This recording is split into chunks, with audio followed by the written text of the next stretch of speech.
Apakah teman-teman mengetahui bahwa dua produk yang teman-teman sering konsumsi ini merupakan produk dari Indofood CBP? Mari kita saksikan analisis dari Indofood CBP. Indomie seleraku merupakan slogan yang akrab terdengar di telinga masyarakat Indonesia dan mengingatkan kita terhadap hangatnya semangkuk mie instan yang kita konsumsi di malam hari. Dan Indofood CBP merupakan perseorangan yang memproduksi produk-produk tersebut. Dengan adanya kebijakan BI Katina sebesar 25 bps, potensi growth dari ekspansi Indomie, serta adanya profil keuangan yang resilient baik dari profitabilitas maupun likuiditas, membawa keyakinan kami untuk prospek cerah dari CBP ke depannya. Lanjut ke bagian business description.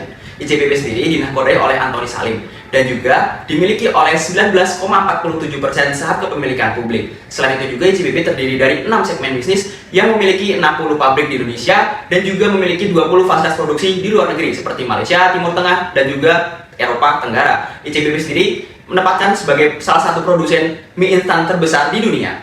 Pada analisis makroekonomi, IMF proyeksikan penurunan pertumbuhan ekonomi global pada 2025 sebesar 2,8% dan juga pada 2026 sebesar 3%. Hal ini juga terjadi di AS dan juga China. Dari sisi fiskal, arsitektur anggaran menunjukkan komitmen kuat terhadap prudensi yang tercermin dari belanja negara yang ditetapkan sebesar 3.786,5 triliun dan juga pendapatan negara yang diproyeksikan mencapai 3.147,7 triliun yang itu diperkirakan meningkat sebesar 9,8% YoY. Selain itu, proyeksi pemangkasan suku bunga oleh AS yaitu di The Fed, FOMC September 2025 yang akan dipangkas sebesar 25 bps ke kisaran 4 hingga 4,25% dan diperkirakan dapat terjadi 2 kali pemangkasan selama 2025. Selain itu pada US bond, permintaan terhadap US Treasury melemah sehingga yieldnya naik.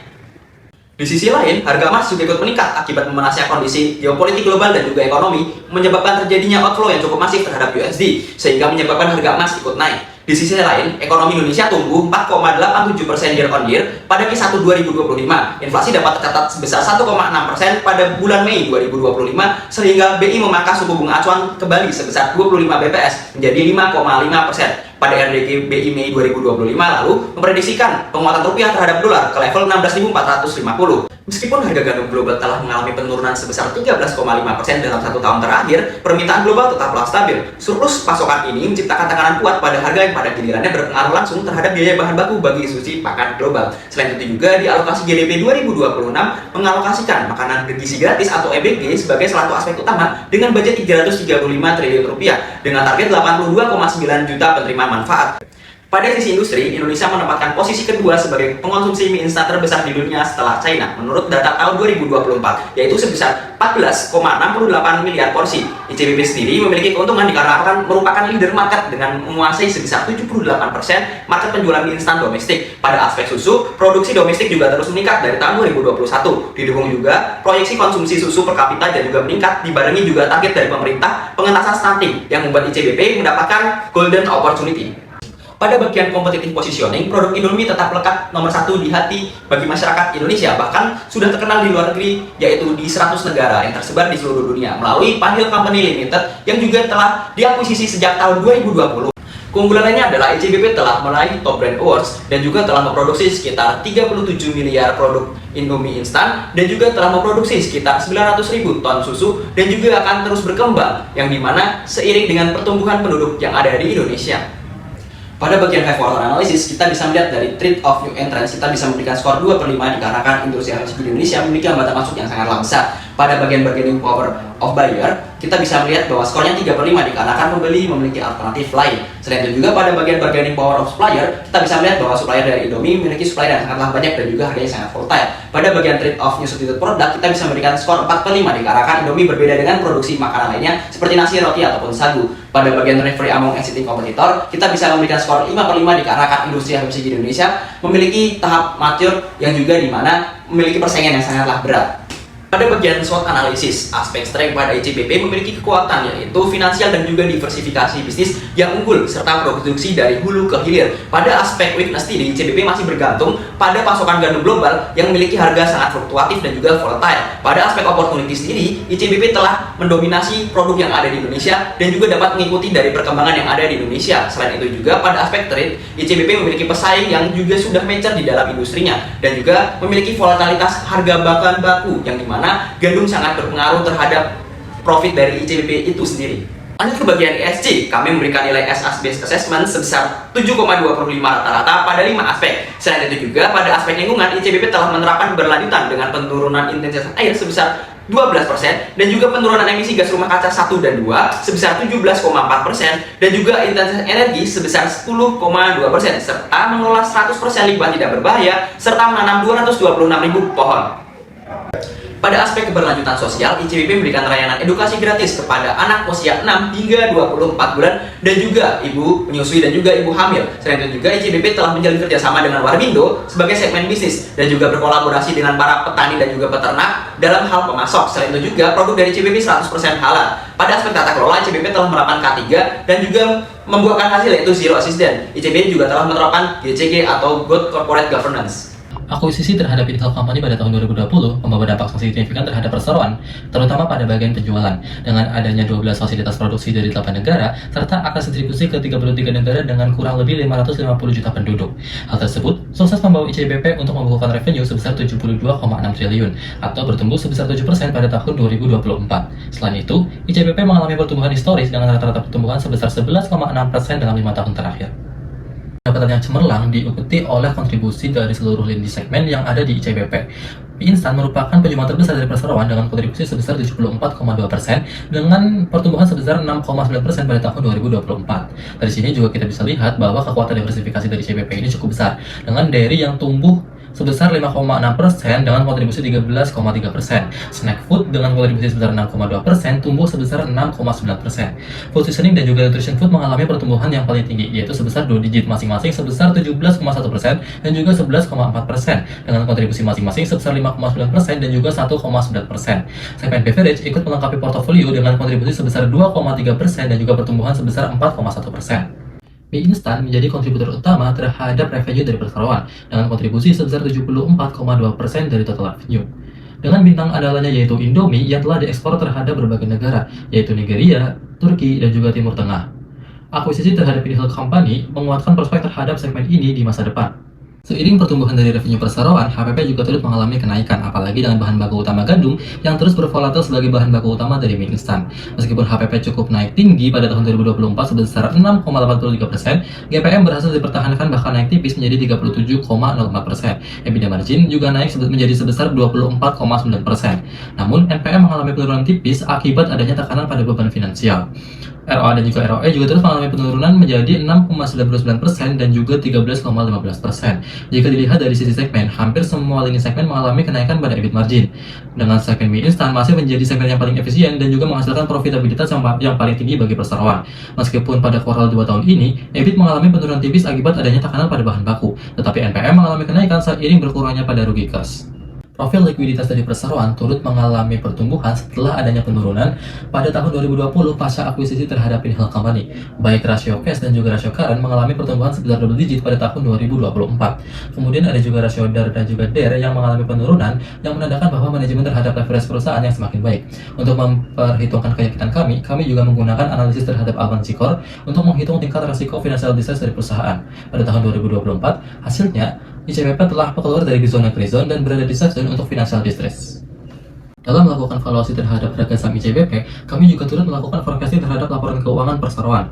Untuk proyeksi pendapatan, kami gunakan perkalian antara ASP dan juga hasil volume selling.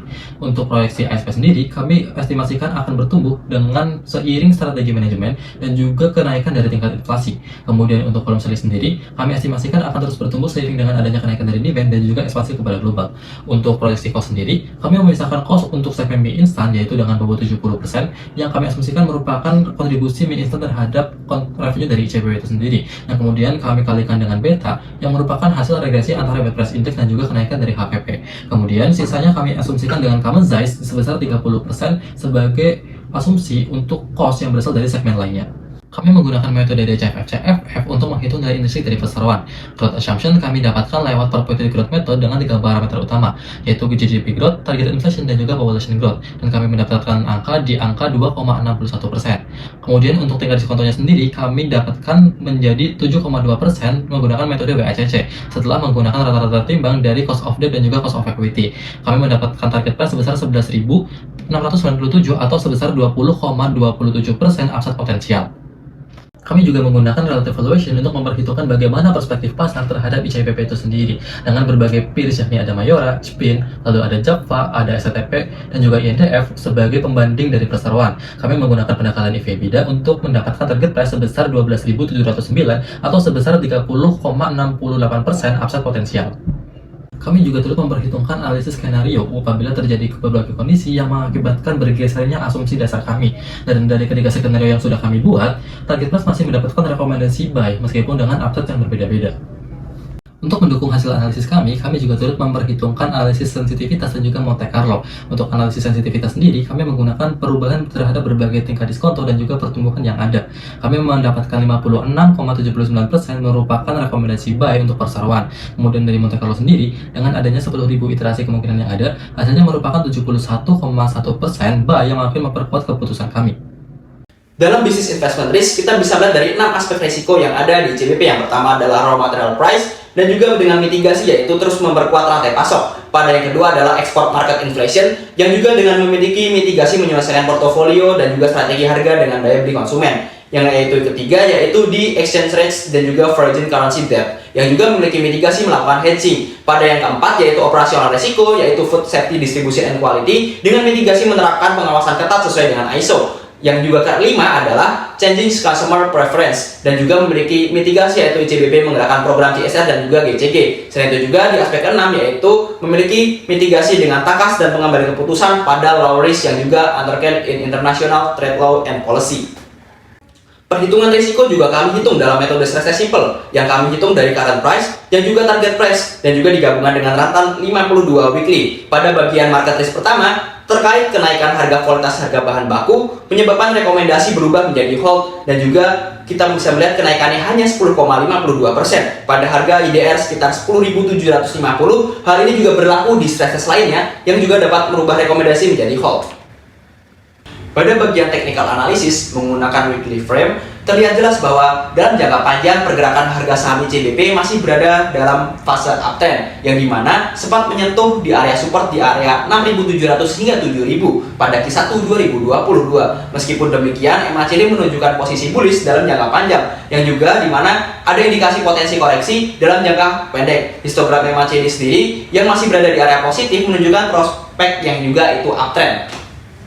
Menggunakan daily time frame, ICBP terlihat jelas dalam fase jangka pendeknya pergerakan harga saham ini masih berada pada fase downtrend. Meskipun demikian, area strong support akan diuji dalam rebound, dan juga jika diiringi dengan volume transaksi yang beli yang masif. Selain itu juga kita bisa memiliki TP yang pertama, TP di 10.850, TP kedua di 11.500, dan TP ketiga yaitu di 12.000. Kita juga bisa melihat dari aspek MACD dan juga stochastic RSI bahwasannya ICBP sendiri memiliki teknikal yang sangatlah bagus dalam jangka panjang. Dengan berbagai hal yang sudah kami paparkan, lalu ada juga BI cutting rate sebesar 25 bps akan mendorong pertumbuhan dan juga sisi konsumsi untuk produk-produk dari perseroan, terutama dalam domestik dalam negeri. Kemudian dari Indomie yang telah berekspansi terhadap dunia global dan juga terus berinovasi terhadap produk-produk yang kami yakin akan terus membawa profitabilitas bagi perseroan. Kemudian dari sisi finansialnya sendiri, ICBP memiliki finansial yang solid baik dari sisi profitabilitas dan juga likuiditas yang kami yakini akan mampu membawa keberlanjutan perseroan untuk terus beroperasi di masa depan. Dan untuk ICBP sendiri, dengan target price sebesar 12.000 dari current price sebesar 9.725 akan mengalami potensial upside 23,4% setelah kami melakukan pembobotan terhadap valuasi DCF sebesar 70% dan juga relatif sebesar 30%. Setelah 16 tahun beroperasi di Indonesia, ICBP terus memberikan inovasi-inovasi terhadap produk yang terus mengikuti perkembangan zaman, yang terus diikuti dengan adanya kesehatan dari sisi finansial dan juga profitabilitas yang tetap menjanjikan. ICBP, Everyday Meals, Global Deals.